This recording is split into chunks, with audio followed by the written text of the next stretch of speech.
هاي مملحات غنوجدوهم بسرعه للفطور.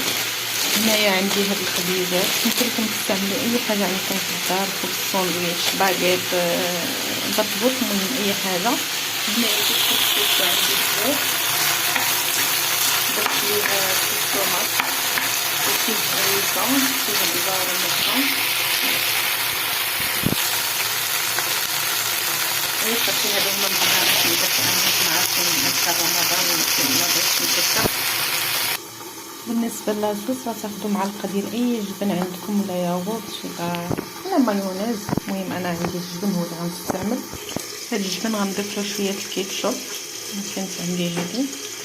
راكم تضيفوا صوص طوماط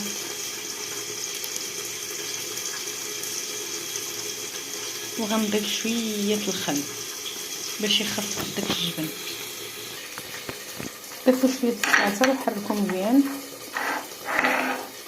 هاد الاثناء غادي ناخذ هاد الخبز هذا غادي نخلو، غادي ندهنو بهاد لاصوص كيجي مغلف.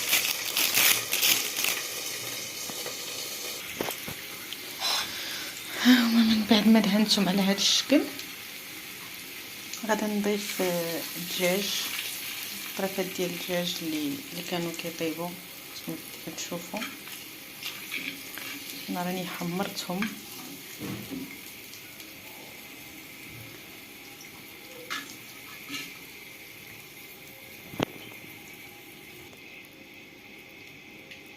يمكن لكم تضيفوا الخس تانت فيمي، تضيفوا اي حاجه.